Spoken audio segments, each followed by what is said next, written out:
좋으신 하나님께서 오늘 우리에게 주시는 말씀은 이사야 53장 1절로 4절 말씀입니다. 구약성경 1034페이지 이사야 53장 1절로 4절 말씀까지 우리 교독하시겠습니다. 제가 먼저 읽습니다. 우리가 전한 것을 누가 믿었느냐? 여호와의 팔이 누구에게 나타났느냐?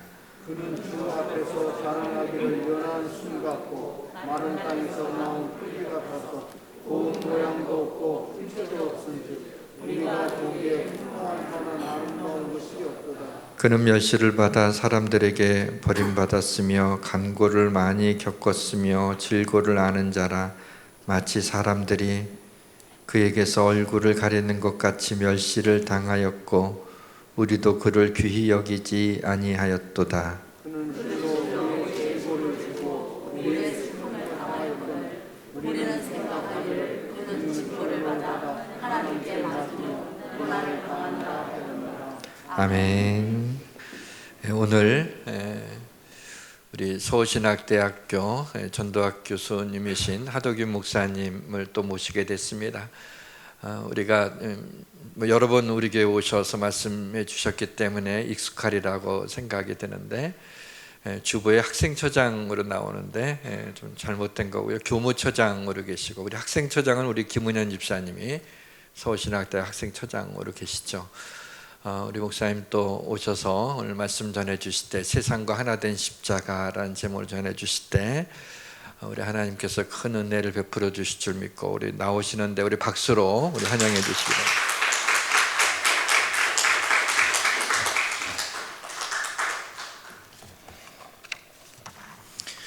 주님 안에서 또 이렇게 뵙게 돼서 반갑습니다.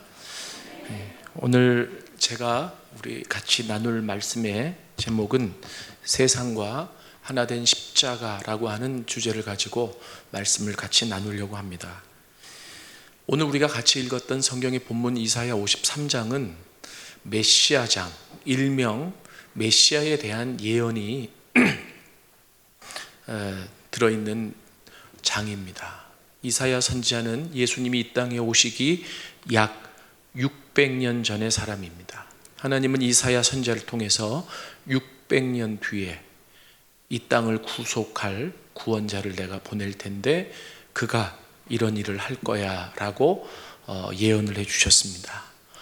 바벨론 포로기로 지금 힘들고 어려운 삶을 살고 있는 이스라엘 사람들에게 메시아에 대한 약속이 얼마나 큰 희망이고 소망이었을까요? 그리고 그들은 그런 상황에서 이 메시아와 또 하나님이 보내시는 이 사람에 대해서 굉장한 기대가 있었을 겁니다. 근데 이사야 53장 우리가 오늘 읽었던 이 장을 보면 그들의 기대, 이 땅의 기대와는 전혀 다른 이 메시아의 모습이 나옵니다. 사람들은 힘들고 어려운 과정을 거쳐가면서 그들에게 나타날 메시아가 초월적이고 그리고 능력이 있고 그리고 또 이 로마나 또는 그 바벨론의 그 압제에서 구원해 줄 수 있는 메시아를 기대했는데 하나님이 보내시는 이 메시아의 모습은 연한 순과 같고 마른 땅에서 솟아난 뿌리, 옛날 성경에는 줄기라고 표현되어 있는데요, 그렇게 표현이 되어 있습니다. 아니 왜 하나님은 늘 인간이 생각하는 것과 다른 분이신가? 이런 생각을 하게 되기도 하고 도대체 하나님의 의도가 어디에 있을까? 그리고 이어서 이사야 선지자는 그렇게 얘기합니다. 그분은 모양도 없고 풍채도 없고 우리 보기에 흠모할 만한 아름다운 것이 없다. 그런데 무슨 메시아냐? 이렇게 질문하죠. 게다가 3절에 보니까 그분은 멸시를 받고 버림을 받고 간고를 겪고 질고를 알았다. 그러면서 한 정점을 찍습니다. 4절에 보니까 뭐라고 나와 있냐면 그가 이 땅에 와서 멸시를 받고 버림을 받고 간고를 겪고 질고를 알게 된 것은 우리 때문이었다. 나 때문이었다. 나의 질고 그리고 우리의 슬픔 때문에 그분이 그 문제를 해결하기 위해 이런 일을 하셨건만 우리는 생각하기를 그분이 징벌을 받아서 하나님께 맞으며 고난을 당한다라고 생각을 하고 그분에게서 돌이켰다라고 이미 오시기도 전에 하나님은 이사야 선지자를 통해서 이 이야기를 해주셨습니다. 여러분 어떻게 생각하십니까? 우리가 십자가 하면 그 십자가 안에 있는 능력을 구하고 또 그 십자가 안에 있는 구속을 우리가 구하는 것 너무나 당연하고 중요합니다. 그런데 생각하지 못할 수 있는 한 부분이 있다는 것을 오늘 여러분들하고 좀 나누고 싶은 거죠. 왜 그 메시아는 이 땅에 오셔서 멸시를 당하셨습니까? 왜 그 메시아는 이 땅에 오셔서 버림을 받으셨습니까? 왜 그 메시아는 이 땅에 오셔서 질고를 겪고 간고를 알게 되셨을까요? 왜 그 메시아는 능력 있는 모습으로 오시지 않고 연한 순의 모습으로 그리고 마른 땅에서 솟아난 줄기와 같은 모습으로 오셨을까요? 제가 좀 성격이 급한가 봐요. 결론부터 내겠습니다. 결론은 이 세상의 사람들의 삶이 그와 같아요. 그래서 그들과 하나가 되시기 위해서, 그래서 그들의 진정한 메시아가 되시기 위해서, 여러분 우리와 상관없는 메시아, 그래도 메시아라면 당장 우리의 어려움을 구속해 줄 메시아를 기대하지만 시간이 지나면 나와 상관없는 메시아에 대해서는 나와 관계가 없는 메시아가 돼버리고 말아요. 그리고 비판이 나오게 되죠. 하늘에서 그냥 꽂은 거 아니야? 근데 그게 무슨 메시아야? 그런데 우리가 메시아라고 부르는 예수님은 하늘에서 하나님이 그냥 계획을 갖고 꽂으셔도 할 말이 없는데 그렇게 꽂으신 분이 아니라 이 땅에 오셔서 어느 한 영혼도 어떤 한 사람도 포기하지 않고 다 품고 구원하시기 위해 그분이 먼저 하신 일은 이 땅에 있는 사람의 삶의 모습을 그대로 경험하신 일이었습니다. 그래서 우리가 그 예수님 앞에 나아가기만 하면, 그래서 우리가 그 십자가 앞에 나아가기만 하면 그 예수님이 하시는 말씀이 있습니다. 내가 안다. 저는 이 한마디면 모든 게 그냥 다 녹아지는 것 같아요. 내가 안다. 너의 눈물과 너의 아픔과 너의 버림받음과 너의 멸시와 너의 질고와 너의 간고를 내가 안다. 제가 이제 이렇게 말씀드릴 때 여러분들이 조금 이게 수긍이 안 가시는 분도 계실 수 있다라고 생각이 됩니다. 이 땅에 있는 사람들의 삶이 다 멸시받고 버림받고 그렇게 살아? 잘 나가는 사람들도 있잖아. 그리고 잘 사는 사람, 행복한 사람들도 있잖아. 그런데요, 여러분, 실은 하나님이 창조하신 모습에서 죄 때문에 그 창조의 질서가 깨어진 고장난 상태로 살아가는 사람들의 모습은 늘 실패고, 그리고 또 거절과 고독과 고통으로 가득 차 있다. 이것이 이 세상의 삶의 모습이다 라고 하는 것입니다. 원하지 않아도 싸우게 되고 전쟁이 일어나고, 여러분 이 우크라이나와 러시아의 전쟁이 어떻게 될 것 같습니까?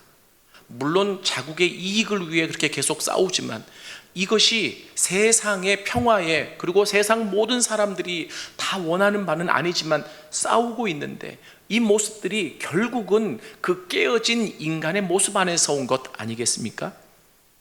오늘 이 시간에 곰곰이 생각해 보면 점잖게 앉아있는 나조차도 내 속마음을 들여다보면 어제 누구를 만났는데 멸시당하고 인정받지 못했던 모습이 남아있을 수도 있고, 또 지난 일주일 동안 문제를 해결하기 위해 사람을 만나고 관계 안에서 노력했지만 그 안에서 거절당한 일도 있을 수 있고, 그리고 또 나도 내 힘으로 해결할 수 없는 이 아픔과 눈물이 내 마음 깊은 곳에 자리 잡고 갖고 있을 수 있다라고 하는 것이죠.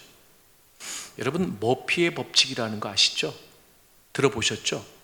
예, 실패를 거듭한 머피라는 사람이 자신의 체험을 토대로 기록한 머피의 법칙, 이게 얼마나 유명하면 많은 사람들이 한 번쯤은 들어보게 되고, 그리고 이것이 노래까지 나오게 됐습니다. 거기에 핵심은 이렇습니다. 무엇이든지 안 되는 일이면 결국 안 되고 만다. 하물며 잘 될 일까지도 안 되고 만다. 모든 일들이 저절로 잘 되고 있다는 생각은 큰 오산이요 착각이다. 그냥 가만히 내버려 둬도 내가 하는 일은 다 안 되게 되어 있다. 필수적으로 성공해야만 하는 중대한 일일수록 더 꼬이고 망치게 된다. 이게 머피의 법칙의 핵심입니다. 어떻게 보면 굉장히 부정적이고, 그리고 또 어떤 정도가 아니다라고 표현할 수 있는 내용들로 가득 채워져 있는데, 이런 머피의 법칙이라는 내용이 세상에 발표되어지고 회자되어지자 많은 사람들이 공감하고 또 박수도 치고 노래도 나오고 같이 따라 부르고 이런 일들이 있어지게 되는 이유는, 곰곰이 보니까 맞아 나도 저런 일 경험해 봤어. 일이 꼬일 때는 더 꼬이게 되고 꼭 필요할 때는 또 안 되게 되고 실패하고 좌절하고, 이게 인간의 모습인가 봐. 공감하는 부분이 있기 때문에 이 머피의 법칙이라고 하는 것이 널리 퍼져 있는 것이 아닐까요? 인류 역사상 가장 호화찬란한 부귀영화를 누리고, 그리고 세상에서 가장 지혜가 있었다라고 하는 솔로몬 왕도 머피의 법칙만큼이나 비판적이고 비관적인 고백을 합니다. 여러분, 우리가 성경을 읽어서 다 알잖아요. 거기에 보면 사람들이 행하는 모든 일들을 본즉 바람을 잡는 것처럼 헛된 일뿐이구나. 불의한 것들을 곧게 할 수 없고 불공평한 일들을 고칠 수 없구나. 내 손으로 한 모든 일들을 돌아본즉 다 실패작이요 헛수고한 것밖에 없다. 이렇게 나와 있습니다. 실은 성경이 위대한 것은 성경 속의 주인공들이 세상적으로 성공을 하고 위대한 삶을 살았기 때문이 아니라 그들 모두가 실패자들인데, 그 실패자들을 하나님이 어떻게 부르셔서 어떻게 세워가느냐의 이야기로 채워져 있기 때문에 이 성경이 위대한 책이다, 이렇게 말씀드릴 수 있습니다. 믿음의 조상이라고 하는 아브라함도, 그리고 민족의 영웅이었던 모세도, 이스라엘을 건국했던 다윗 왕도, 그리고 예수님의 수제자였던 베드로도 모두 다 처참한 실패자들이었습니다. 인생의 루저들이었습니다. 그런데 그러한 실패자들을 하나님은 부르셔서 그들을 회복시키시고, 그리고 하나님이 원하시는 사람으로 바꾸어 가십니다. 이것이 하나님의 구속사고, 이것이 하나님이 힘써서 일하시는 일의 결과들입니다. 여러분, 이 서양의 속담 가운데 우리가 잘 알고 있는 속담 중에 하나가 To err is human. 실패하는 것, 실수하는 것이 인간이다. 여러분 들어보셨죠? 이런 격언. 이것은 이 험악한 세상을 살아갈 때 사람들은 반드시 실패하고 실수하고 그렇게 살아갈 수밖에 없는 존재다라고 하는 것을 나타내주고 있습니다. 너무나 그쪽으로 몰아가는 것처럼 제가 비춰질 수도 있겠지만, 실은 가만히 저도 연구하고 묵상해 보니까 우리들의 삶이, 이 세상 사람들의 삶이 다 그렇게 실수하고 실패하고 권력을 잡았고 그리고 명예롭게 살아간다는 사람들조차도 마음속에 아픔이 있고 눈물이 있고 공허함이 있는, 이것이 인생이다라고 하는 것입니다. 왜 그렇습니까? 그것은 궁극적으로 죄라고 하는 이 죄 때문에 하나님의 창조의 질서가 깨어지게 되었고, 그 창조의 질서가 깨어져서 결국 인간은 고장난 상태로, 하나님이 창조하신 목적을 온전히 이루지 못한 상태로 살아가게 되었기 때문입니다. 원래는 두려워하는 마음과 불안한 마음과 좌절과 그리고 멸시와 버림받음, 여러분 이 모습이 우리 안에 있어서는 안 될 감정들이고 모습들입니다. 그런데 이 모든 것들이 내 마음속에 깊숙이 자리 잡고 있으면 결국 그 기원을 보자면 죄 때문에 하나님의 창조가 깨트려졌기 때문이다라고 여러분들에게 말씀을 드릴 수 있습니다. 그런데 중요한 것은 여러분, 이 실패, 이 사람들이 이 실패를 참 무서워해요. 그런데 그 실패를 경험하는 사람들이 실패를 두려워하는 가장 큰 이유는 이 실패가 가지고 오는, 이 데리고 오는 결과들 때문입니다. 여러분, 사람이 어떤 일을 하다가 실수하고 실패하잖아요. 그러면 그 실패가 가지고 오는 대표적인 4가지의 결과가 있다고 합니다. 첫 번째는 멸시입니다. 사람들은 실패한 사람들을 가만히 놔두지 않습니다. 실패하게 되면 사람들에게 약점이 잡히고 그리고 대적들의 밥이 되어버리고 말죠. 그리고 세상 사람들은 그 사람을 조롱하고 그리고 짓밟고 때로는 사람 취급조차 하지 않습니다. 그래서 이 사람들은 실패하면 다시 일어나면 돼 라고 하는 말을 듣기도 하지만 그 실패를 두려워하는 이유는 이러한 멸시가 실패 뒤에 따라오기 때문이다 라고 하는 것입니다. 그리고 두 번째는 거절입니다. 이 실패당한 사람들이 경험하게 되는 결과 중에 하나는 뭐냐 하면 이 계속해서 실패하는 사람들에게 사람들이 자꾸 떠난다라고 하는 거죠. 너를 신뢰할 수 없어, 너를 믿을 수 없어 라고 하는 생각으로 한 사람, 두 사람씩 떠나게 됩니다. 그러한 경험을 가장 뼈저리게 경험했던 사람 중에 한 사람이 욥이었습니다. 여러분, 사람들이 나를 떠난다라고 하는 것은 나를 거절한다라고 하는 거예요. 그때 외로움을 느끼고 고독을 느끼게 되죠. 그리고 그 안에서 어떻게 살아갈까라고 하는 걱정이 들게 되어 있습니다. 그래서 사람들이 실수나 실패하면 다시 일어나면 되지만 그러한 결과들 때문에 실패를 두려워하고 무서워합니다. 세 번째는 배신입니다. 실패에 가장 무서운 대가가 있다면 그것은 아마도 배신일 것입니다. 이러한 배신은 예수님도 경험하셨는데 자신의 사랑하는 제자인 가롯 유다에게도 배신을 당하셨습니다. 이게 인간의 근본적인 모습입니다. 넷째는 버림입니다.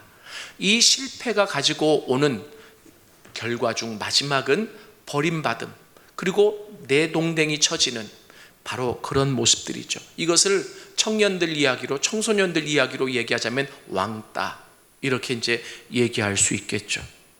여러분, 이 실패, 될 수 있으면 실패하기 싫고 될 수 있으면 실수하기 싫지만 to err is human, 실수하는 게 인간이다라고 하는 격언이 나올 만큼 우리는 실수하고 실패하고 살아갈 수밖에 없습니다. 그러면 실수와 실패로 가득 찬 이 세상을 구원하기 위해 오셔야 될 메시아는 무엇을 먼저 하셔야 했을까요?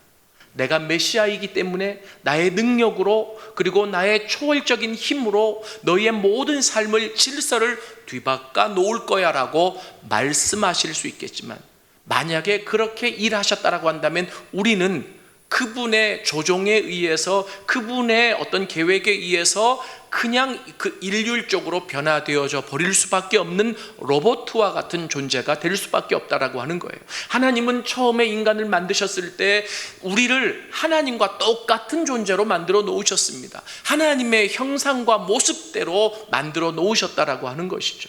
이것은 뭐냐면 하나님처럼 생각하고 하나님처럼 판단하고 하나님처럼 결단할 수 있는 존재로 우리를 만들어 놓으셨다라고 하는 겁니다. 그렇기 때문에 그 하나님과 똑같이 만들어진 그 인간의 패배와 실패와 그 안에서 오는 좌절과 멸시와 그 아픔들을 고치시고 회복하기 위해 그 하나님이 그 아들을 보내서 가장 먼저 하게 하신 일은 그들과 하나가 되게 하신 일이었습니다.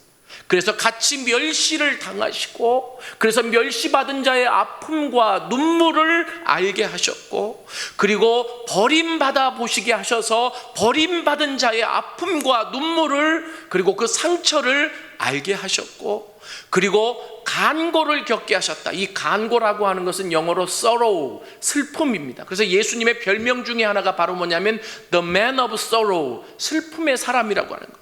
얼마나 이 세상이 슬픔으로 가득 차 있으면 그 슬픔이 있는 사람과 하나가 되기 위해 노력하신 예수님의 모습을 보고 세상 사람들이 그 예수님에게 별명을 붙여주기를 슬픔의 사람이다. 근데 그 슬픔이 오늘 이사야 선지자의 예언에 의하면 그분 기질적이고 그분의 감성적인 것에 기인하지 않고 우리의 슬픔 때문에 슬픔의 사람이 되셨다라고 하는 겁니다. 나의 슬픔, 나의 그 눈물 때문에 예수님이 슬픔의 사람이 되셨다라고 하는 겁니다. 간고, 이 간고라고 하는 것은 바로 무엇을 의미하느냐면 질병을 의미합니다. 이 세상에 많은 사람들이 실패와 좌절하고 끝나는 것이 아니라 그것이 건강과 연결되어져서 아프고 그것이 여러 건강을 악화시키는 결과로 나타나기도 하잖아요.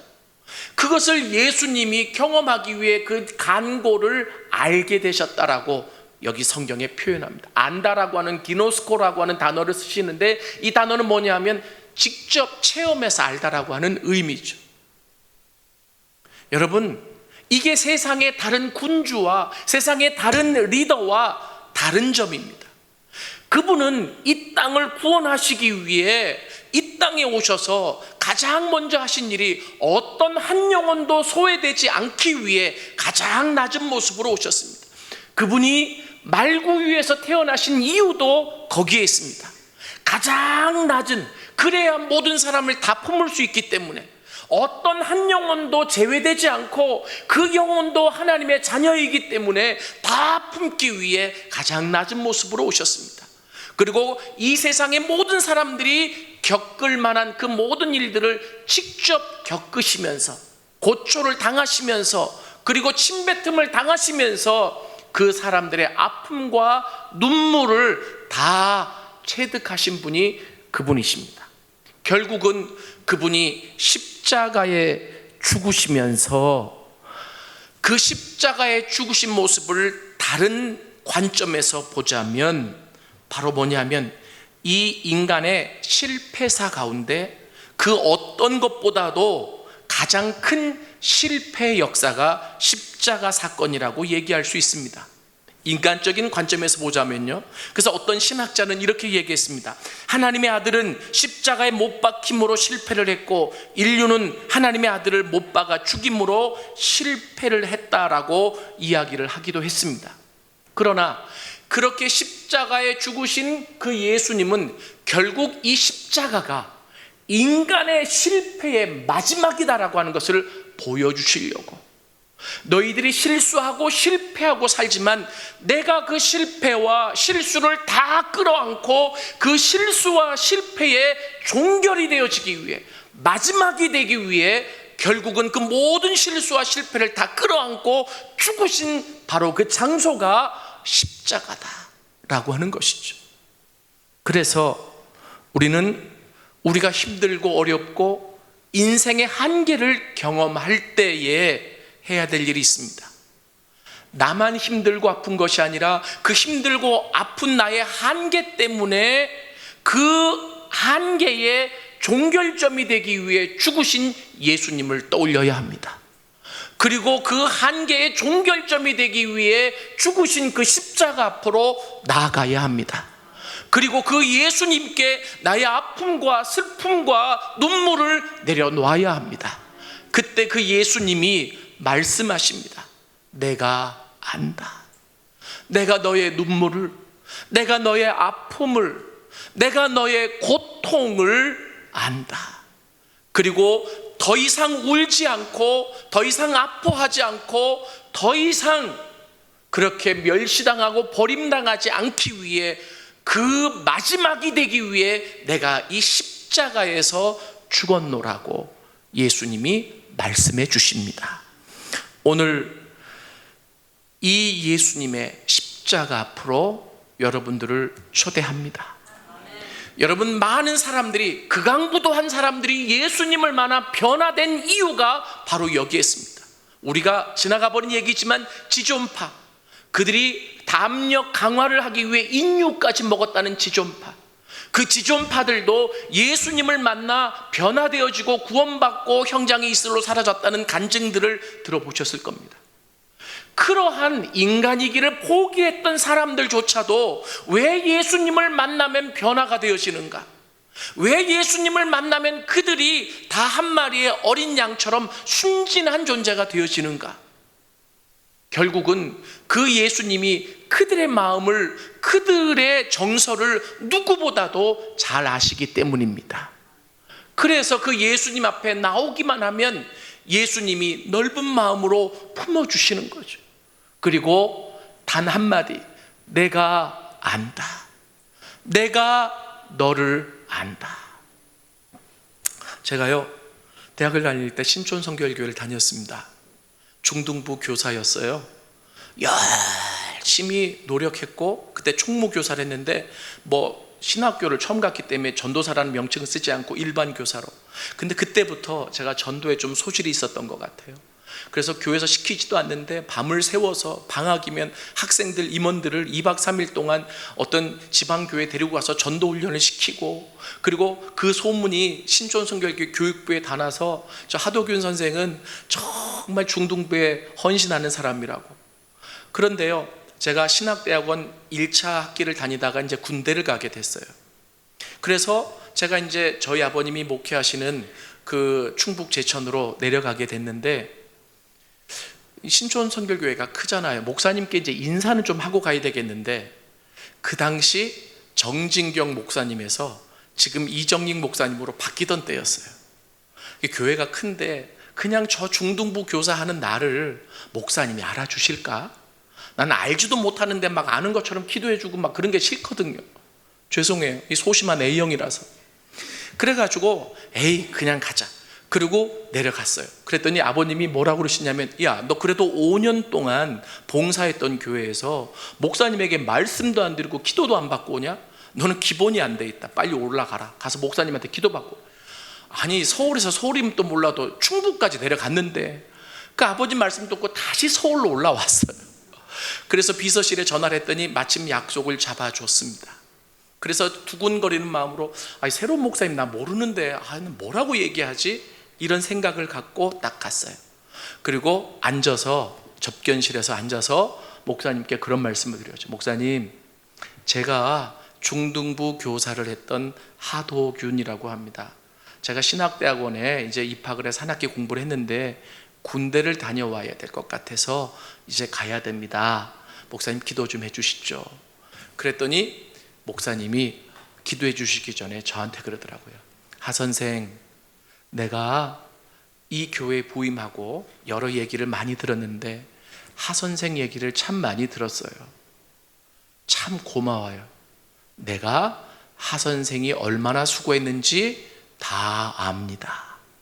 그 얘기를 하시고 기도를 해주시는데, 아니 하나님도 아닌데요, 안다 그러는데 그 말을 이제 눈물이 막, 5년 동안 밤을 새우고 그 학생들을 데리고 가서 전도 훈련을 시키고, 월급도 없어요, 전도사가 아니니까. 근데 그렇게 봉사했던 것을 그 새로 오신 목사님이 안다 그리고 축복을 해주시는데, 하나님, 보이지 않는 곳에서 이렇게 열심히 수고한 선생님을 축복해 주십시오. 더 눈물 나게 축복을 해주셨어요. 제가 그때 어떤 생각을 했느냐면, 내가 만약에 하나님 앞에 가서 하나님 저 왔어요 하는데 그 하나님이 내가 너를 안다. 얼마나 이 땅에서 고생이 있었지만 힘들었지만 신앙을 지키기 위해, 그리고 하나님의 나라를 확장시키기 위해 노력했는지 안다. 이 말씀 한마디 해주시면 얼마나 내가 위로가 되고 모든 눈물이 그쳐질까, 이런 생각을 하게 됐습니다. 그런데 만약에 내가 그렇게 아프고 힘들고 어려웠는데 주님 앞에 갔어요. 근데 주님이 그냥 아무것도 몰라요. 그분이 나에게 어떻게 진정한 메시아가 되실 수 있을까요? 사랑하는 여러분, 저는 그래서 오늘 여러분들에게 이렇게 말씀드리고 싶습니다. 인류의 구원자로 오신 메시아 예수는 인간을 회복하시고 창조의 질서를 회복하시기 위해 스스로 당신이 고통의 끝이 되어 주셨습니다. 그 고통의 끝이 바로 십자가였습니다. 그러므로 누구든지 진정한 고통의 굴레에서 벗어나려 한다면 그 고통의 끝이 되어주신 예수님께로 나아가야 합니다. 그리고 모든 나의 고통을 내려놓아야 합니다.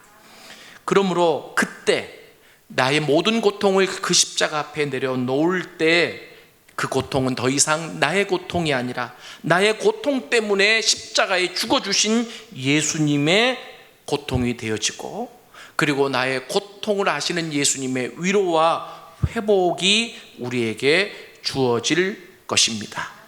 사랑하는 여러분, 그래서 오늘 저는 여러분들에게 그렇게 말씀드리고 싶습니다. 예수님이 십자가를 지셨다라고 하는 것은 바로 내가 이 세상과 여러분들과 하나가 되기 위해 노력하신 예수님의 흔적이고 열심이시다. 그렇기에 이 세상 어느 누구도 나를 그 예수님만큼 알아주실 분이 없다라고 하는 것이죠. 저는 한 걸음 더 나아가 우리 기독교가 이런 모습을 배워야 한다라고 생각합니다.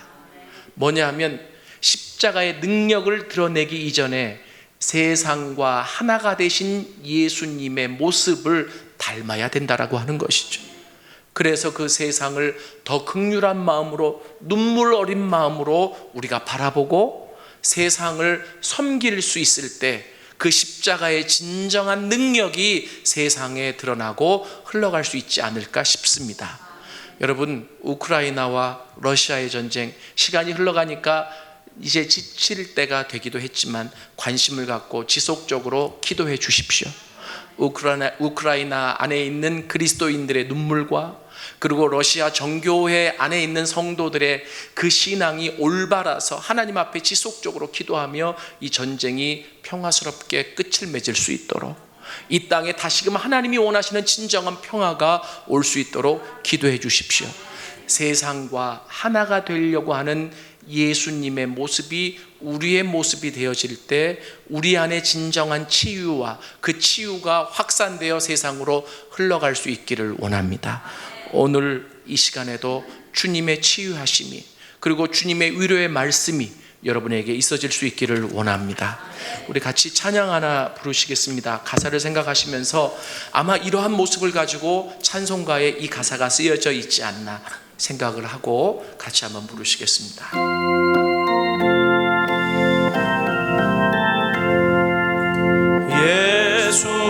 예수님은 누구신가?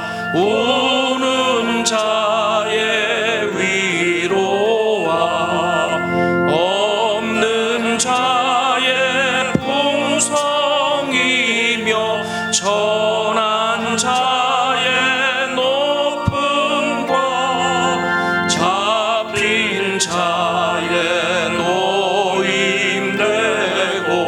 우리 기쁨 되시네.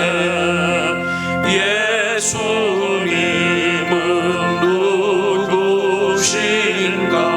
약한 자의 강함과 눈먼 자의 빛이시며 병든 자의 고침과 죽은 자의 부활되고 우리 생명 되시네. 예수님은 누구신가? 주한 자의 정함과 죽을 자의 생명이며 죄인들의 중보와 멸망자의 구원되고 우리 평화 되시네.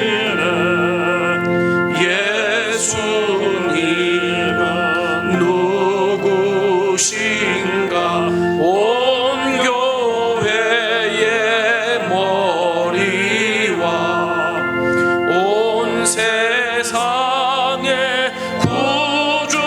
구주시며 모든 왕의 왕이요 심판하실 주님 되고 우리 영광 되시네. 기도하겠습니다.